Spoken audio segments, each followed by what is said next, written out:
Welcome to a deep dive on a topic that's, well, pretty close to home for a lot of us, right? We're talking about the fourth trimester. You know, that time after birth that's so often talked about but maybe not fully understood. You've given us some incredible research to dig into. It really is fascinating, isn't it? It's like we focus so much on the birth itself, and then bam, those weeks and months afterward, they kind of get glossed over. But they're just as important, wouldn't you say? Absolutely. I mean, we're talking about huge physical and emotional changes. Our sources actually start by really breaking down what's going on in the body right after birth. Right, because it's pretty remarkable when you think about it. You have this organ, the uterus, that's been home to a growing baby for 9 months. And suddenly it's time for it to, like, shrink back down to its normal size. Exactly. And that process, it's incredible, really. We're talking about a significant decrease in size, and along with that, the shedding of the uterine lining, what we call lochia. Lochia. Okay, so that's one of those terms you hear tossed around.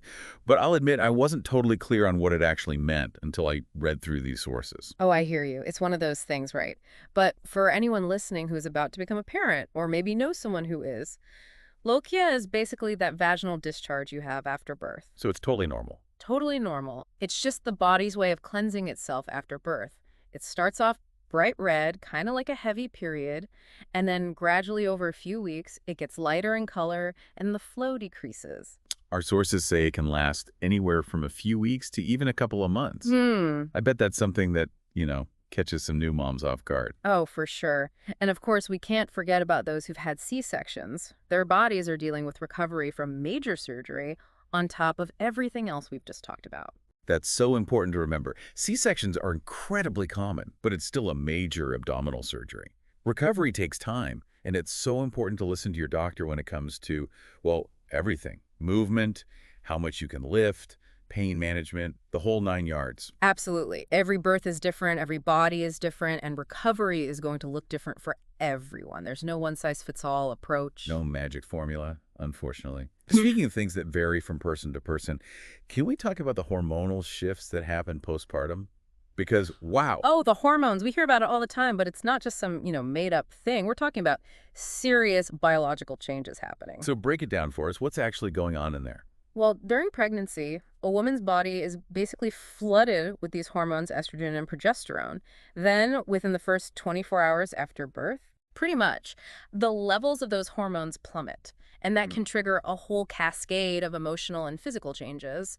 And at the same time, you've got oxytocin, the love hormone, surging to help mom bond with the baby. Okay, so we're talking plummeting estrogen, surging oxytocin. It's a recipe for, well, some emotional turbulence, to say the least. Emotional turbulence, for sure. I mean, that's what everyone's talking about when they mention the baby blues, right? Exactly. It's a real thing, and it's incredibly common. But I think sometimes, even when you're prepared for it, those emotions can still feel pretty overwhelming. Oh, absolutely.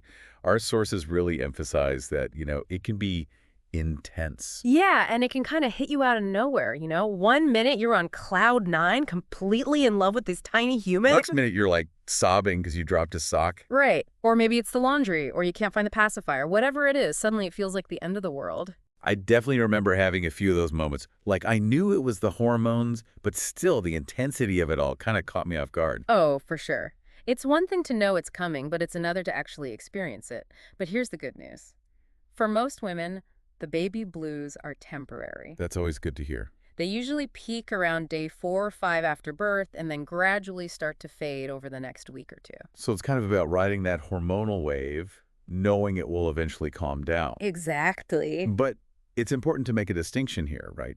Our sources talk about the baby blues being totally normal, but then there's postpartum depression, which is a whole other ballgame. Right, there's a big difference. It's crucial to understand that while those, ups and downs are common, postpartum depression is more persistent and can really impact a mother's ability to function in her day-to-day life. It's more than just feeling a little down, isn't it? Way more. We're talking about really intense feelings of sadness, anxiety, even guilt or hopelessness that can linger for weeks, months even. Some women describe feeling disconnected from their babies or just completely overwhelmed by motherhood. And unfortunately, it's more common than you might think. How common are we talking? Studies have shown that as many as 1 in 7 women experience postpartum depression. Wow, that's a lot of women. It really is. And that's why it's so important to talk about it openly, to break down that stigma so that women feel comfortable seeking help.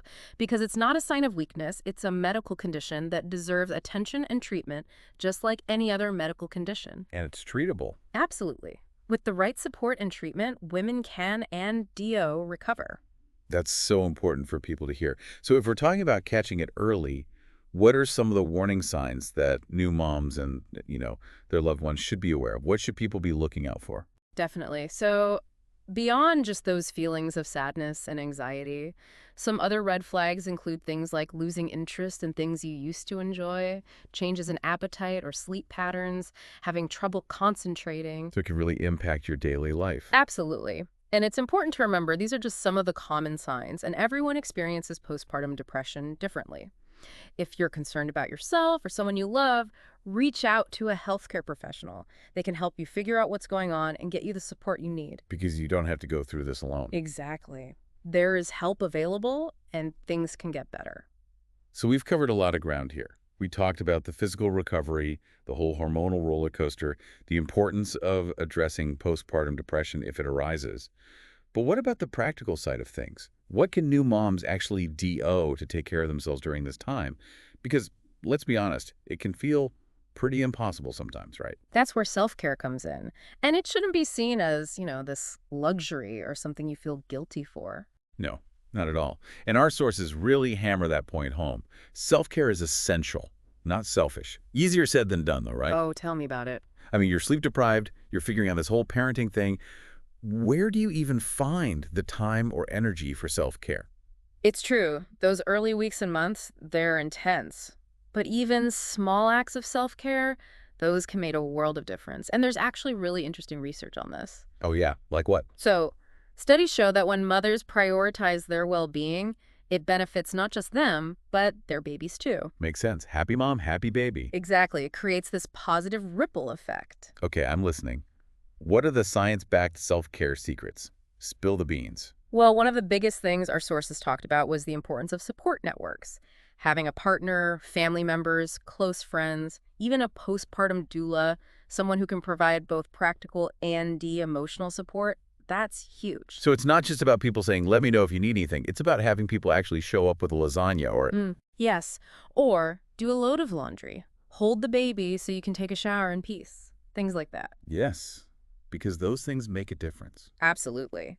It's about tangible support. It lightens the load, helps reduce stress, and allows mothers to focus on, recovering and bonding with their babies. I love that. Tangible support. Okay, what else did our sources suggest? I know we talked about routines being really important. Yeah, they did. Establishing even simple routines can make a big difference. It creates a sense of normalcy, some predictability, which, let's be honest, Can be hard to come by when you have a newborn. exactly. But those little routines, they can be really grounding in those early weeks and months. So we're talking like a set time for naps or meals or Yeah. even just having a quiet cup of tea in the morning before the day starts. Yes, exactly. It's about bringing a little bit of order and self-care into the chaos, Finding those pockets of peace, right? Exactly. I like that. Our sources also talked about how important it is to connect with other new parents. I know we've touched on that before, but it's worth repeating. It really is. Joining a mother's support group, whether it's online or in person, that can be so validating and empowering. Because sometimes you just need to be around people who get it. Right. 100%. It's a space where you can talk about the ups and downs, share advice, realize you're not alone in this journey. It's normal to feel all the feels. Totally. And speaking of not being alone, Yeah. our sources really emphasize those postpartum checkups. Yeah. And it's not just about the baby's health. Not at all. Those postpartum appointments, they're for you too. Your doctor will want to see how you're recovering physically, screen for any signs of postpartum depression or anxiety. It's a chance to talk about anything that's on your mind. So don't be shy about bringing stuff up. Please don't. Whether it's breastfeeding challenges or you're struggling to sleep or you're having these unexpected emotions, whatever it is, your doctor is there to help you navigate all of it. They've heard it all. And on that note, I think one of the most important takeaways from all of this is, trust your instincts. If something feels off, physically or emotionally, don't hesitate to reach out for help. 100%. You know your body better than anyone.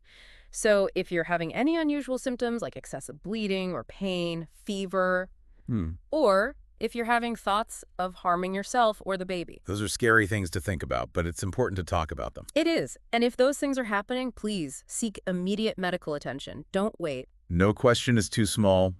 No concern is too insignificant. Right. You deserve support, and you are not alone. And I think on a larger scale, we as a society, we need to do a better job of supporting new mothers. There's so much pressure to Yeah. bounce back quickly, to pretend like everything is easy. Yeah, that get back to your pre-baby body message is everywhere. And it's just not realistic. It's not. The fourth trimester is a time for healing, for adjustment, for bonding with your baby.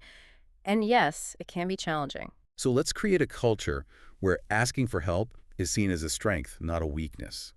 Where self-care isn't a luxury, it's essential. Absolutely. Motherhood is a marathon, not a sprint. Let's start treating it that way. Beautifully said. And there you have it. Your deep dive into the fourth trimester.